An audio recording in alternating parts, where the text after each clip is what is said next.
Look at section 10E of the Cambridge Year 11 Mathematics Extension 1 textbook, and we see this example 10. It says find A, B, C and D if x cubed minus x equals A into x minus 2 all cubed plus B into x minus 2 all squared plus C into x minus 2 plus D for at least 4 values of x.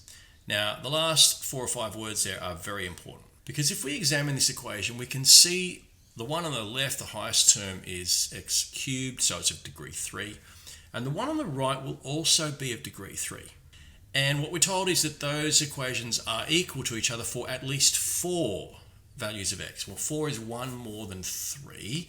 And this is the condition that we need met. We need them to be true for n plus 1 values of x when n is the highest degree of the polynomial. The polynomials are identically equal all of the time. The textbook gives a slightly thin example of how to do this proof, but it works, but there's a few steps left out. So first of all, we put x equals to 2 into the polynomial on the right. The moment we put x equals to 2 in there, the first 3 terms are going to disappear to 0, and we're left with 2 cubed minus 2 equals d. Well, that means d is going to be 6. Then what we do is we consider the expansion to do with the cubic term on the right-hand side. When we expand it, the coefficient of the x cubed term is going to be a. And on the left-hand side that we see the coefficient of the x cubed term is 1, and so we know that a is 1. That's the end of the pretty easy stuff. Where that gets a little more clever now is that we put x equal to 0 in. Well, x cubed minus x is going to be 0.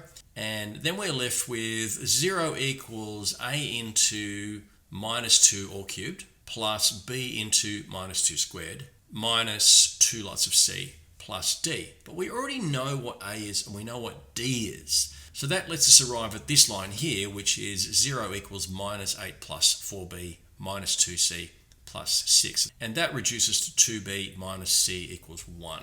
Then they do a pretty clever step and they go, well, hang on a second, what happens if we put x equal to 1? Well, 1 cubed minus 1 is going to give us 0.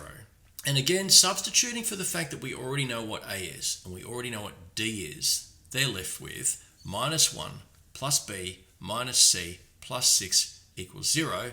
And so you have b minus c equals minus 5. If you subtract b minus c equals minus 5 from the expression 2b minus c equals 1, you get b equals 6. And then if you put that back into b minus c equals minus 5, you realize that c has to be 11.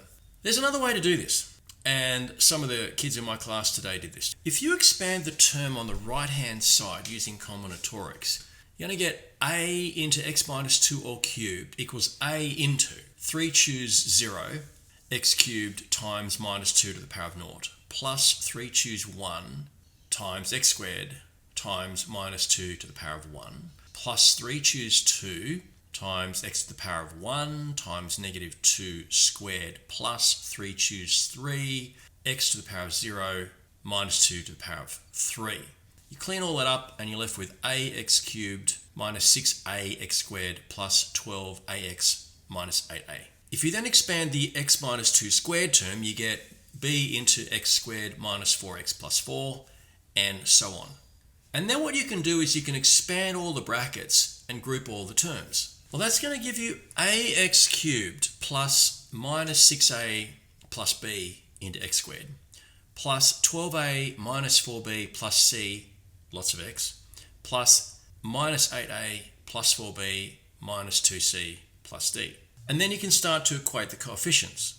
So again, you can see that a has to be 1 because that's the coefficient of the x cubed term. The coefficient of x squared has to be 0. We already know what a is. That gives us minus 6a plus b equals 0. So you plug that in there and then you discover that b has to be equal to 6. The coefficient of the x term has to be minus 1. So that's 12a minus 4b plus c equals minus 1. And then you plug in a and you plug in b and you are left with c equals 11. And finally, we know that looking on the left-hand side of the equation, there is no constant term. So this expression here for the constant term, minus 8a plus 4b minus 2c plus d, must equal to 0. So we plug in a and b and c, and we discover that d equals 6. So there are two ways to do it.